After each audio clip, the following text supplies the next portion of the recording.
seeing, frankly, what we might call bribery. In simple English, an exchange of large, large, large amounts of money where it is no longer possible to separate out the interests of Donald Trump's family from the interests of the United States.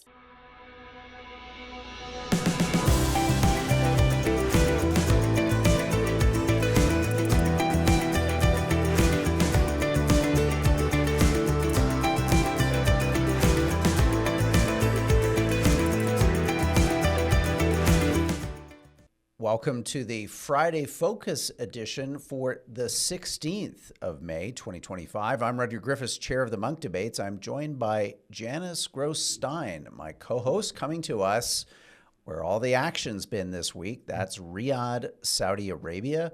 Janice, a real pleasure to pick up with you our conversation about geopolitics from a proverbial epicenter the last 7 days. Donald Trump has taken over the airwaves. Rudyard, all you see on television here are pictures of the president and the crown prince, surrounded, I have to say, by gold. And when the gold stops, there are mammoth crystal chandeliers. And you can literally see Donald Trump enjoying the bling, aside from any geopolitics here. Well, talking about bling, I've got a number of really generous donors to the Monk Debates this week to thank. So a big Monk thank you to Jonathan Kay for joining as a Monk curator and getting those guaranteed seats at each and every Monk Debate, as is a benefit of our curator membership. And also some terrific supporters, Michael B., Glenn S., Mary T., and Catherine S., and Lori O. Thank you all for coming aboard as Monk supporters. And again, becoming a member of the Monk Debates is a charitable donation. We are a registered charity here in Canada, and we greatly appreciate your philanthropic support. Well, Janice, let's jump into the Middle East because it's been a busy week in the part of the world where you're talking to us from. Let's begin with just the optics of this, a presidential visit to the Gulf region, but not Israel. Israel has been passed over, despite the war in Gaza seemingly on the verge of ratcheting up to another level. And the good news this week, obviously, that one more hostage was released by Hamas, an American Israeli citizen. You're right, Roger, that Israel has been on the sidelines of this visit. But when you look at the content, you'd see a widening gap between Donald Trump and Netanyahu. In his recorded conversation with the Crown Prince, he talked about the Abraham Accords, and there was real hope 2 years ago that Saudi Arabia and Israel would normalize relations in exchange for American guarantees and access to civilian nuclear technology. But Donald Trump added this time, they'll do that in their own time. In other words, pressure off Saudi Arabia to proceed. And throughout this trip to the Middle East, he has said over and over, I want this war in Gaza to end. There is clearly a rift now between the president and the prime minister. The president went out of his way to say on Wednesday that no, this trip was not sidelining Israel, but optics tell the story here. One of the key things that's come out on this trip is that a request that Saudi Arabia normalize relations with Israel, i.e. establish diplomatic and trade relations with the state of Israel as a precondition of an American defense and security pact, has effectively been taken off the table. Talk to us just about how potentially significant that is, both to the cause of of peace in the region. And now the extent to which Saudi Arabia seems to once again enjoy a kind of BFF style relationship with the United States through this president who is giving them exactly what they want without really asking very much in the way of anything in return. You know, to talk about Saudi Arabia first and then about the growing rift. The visit was really interesting, Rudyard. Two key things. One was a commitment by Saudi Arabia to invest up to $1 trillion in the US economy over the next several years, contingent on them getting a supply of advanced NVIDIA chips. So the Saudis did get something they really want. If you just think about this, NVIDIA chips, which make the most advanced power, the latest generation of AI models, probably more valuable than oil or gold in this world. They're the most valuable commodity for any country trying to move ahead, and that is MBS. He has a 2030 vision.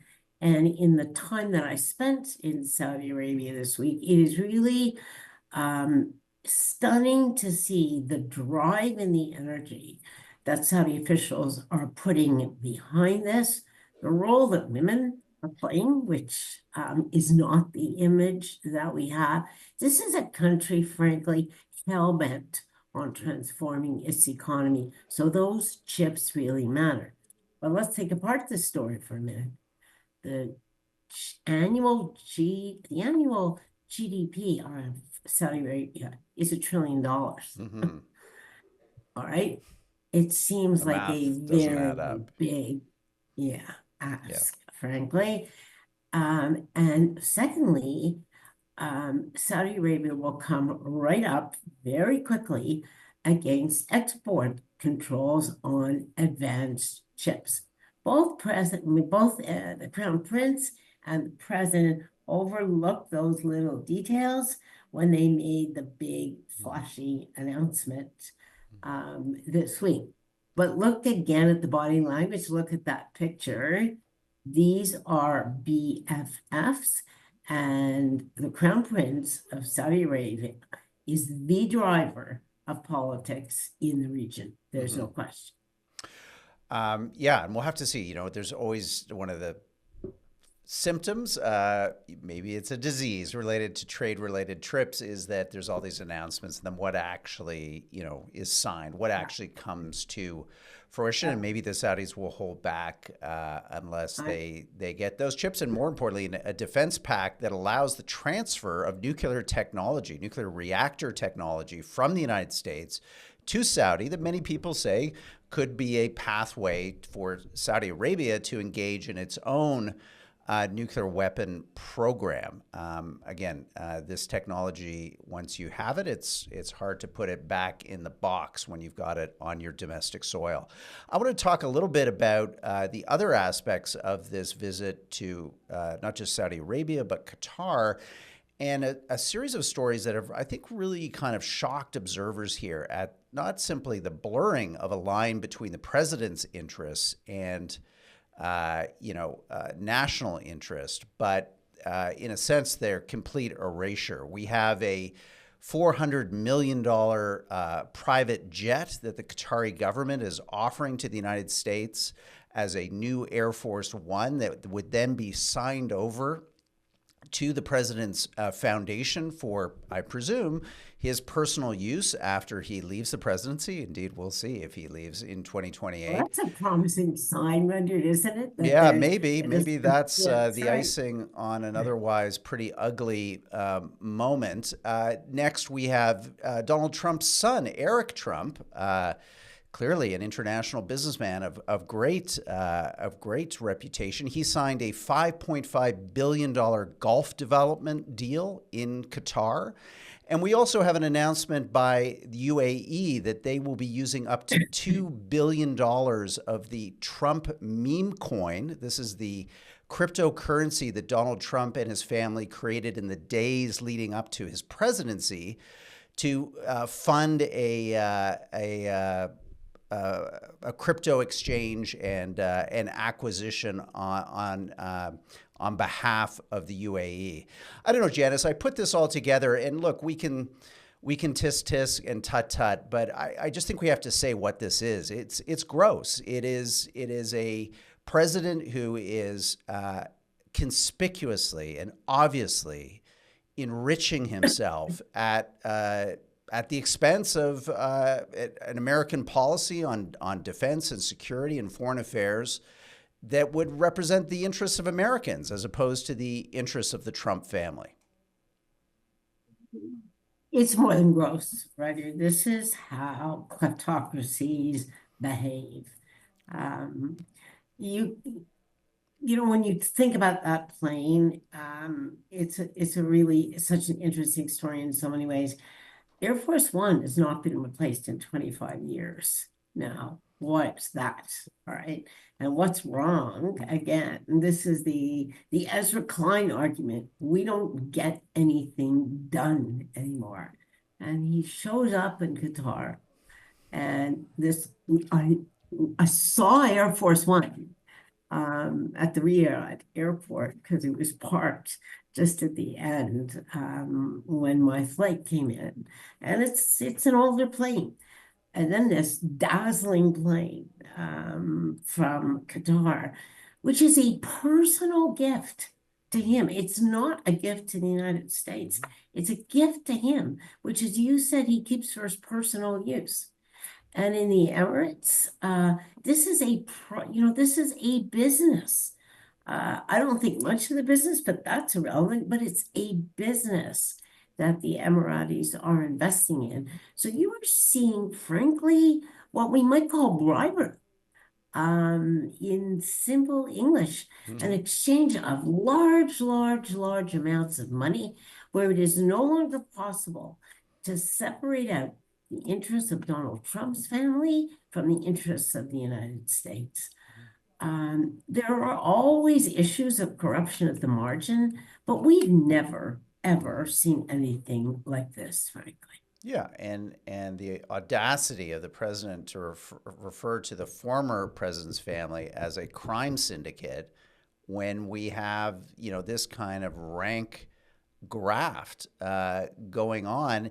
And again, Janice, not eliding any of this. I think what's so kind of shocking about it is just how out in the open it all is, how it suggests that this president believes that his Republican-controlled Congress has no ability, no interest, no willingness to kind of rein in what's clearly a fire sale of American interests for personal gain. I note that Qatar, that is providing both the $5.5 billion golf course development to his son Eric and the $500 million jet to the president personally, is the same entity that's provided hundreds of millions, possibly $1 billion or more in funding to Hamas over the last decade, that has been funding many of the protests on American campuses that were anti-Semitic in nature, and that ironically, and maybe tragically, has now led to the subsequent arrest of some of these students unfairly and unjustly by the Trump administration on the basis of protests that the Qataris, had a key role in, and yet the president is allowed to take, he and his family, billions of dollars from the Qataris, but students who write an op-ed in a student paper are detained and their basic rights taken from them. I don't know, Janice. I think you're right. I think we are not contemplating not simply oligarchy, but the obvious in-your-face outlines of an American-style authoritarianism.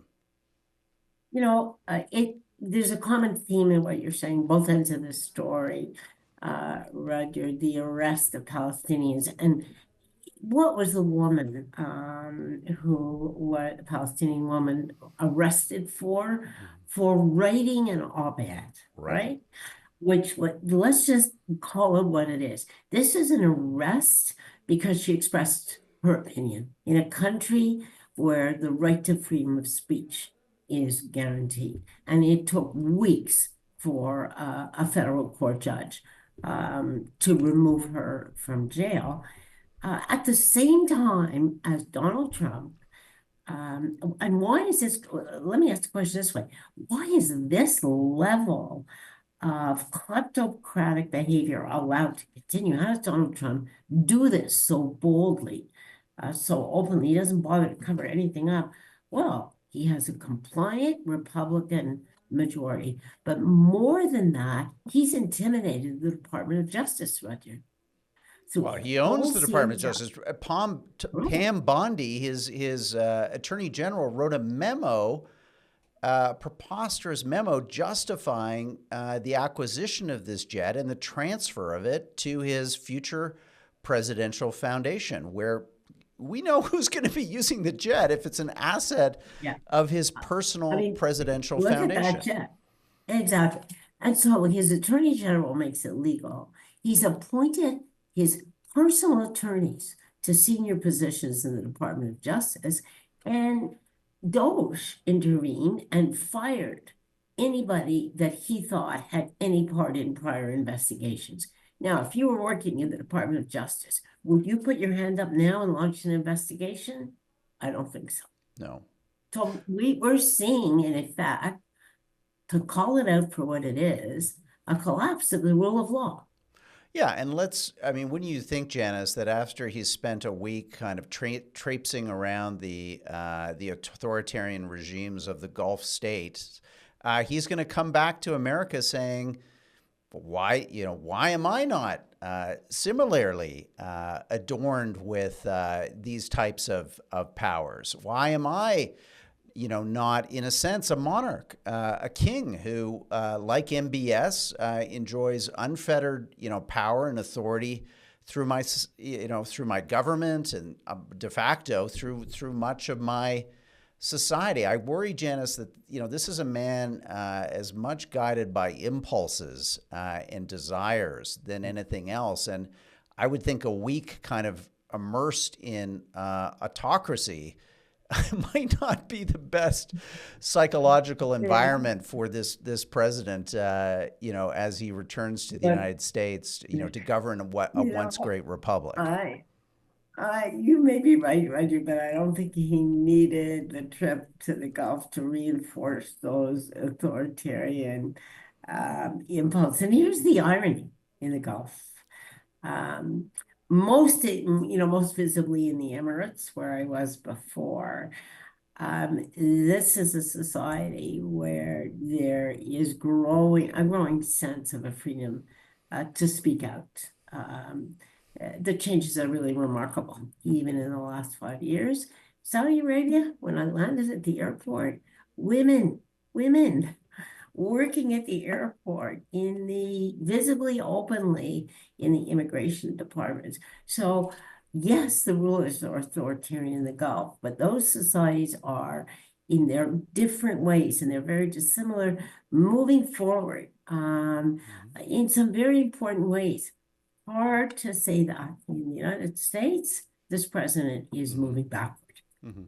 Look, I will laud the ability of women to exercise very simple rights like driving a car and being out in public without being chaperoned by your male spouse or relatives. But I would remind viewers that these countries, Saudi Arabia most notably, regularly executes and kills gays, lesbians, and other people who they consider abnormal and abhorrent. This is a king in MBS who I think all evidence points to murdered a Washington Post columnist in Istanbul under his direction, with his security services providing that killing of a journalist. I mean, I don't want to get into a debate about this because I know some of our audience gets a little bit touchy when we debate, but but I do think we can acknowledge the progress, but we have to hold these countries to account for their human rights abuses and the extent to which they still massively suppress free and open public debate and political participation in the best traditions of our societies. Look, I agree with you about that, Rudyard. But I do want to say things are really black and white. They're gray. It isn't only that women can drive and go outside without being chaperoned. That's what's really, even to me, the changes here have been so fast. I was spending a lot of time with the AI community over the last week. That was one of the reasons I went. And presentations were led by women. This is a highly technical scientific area.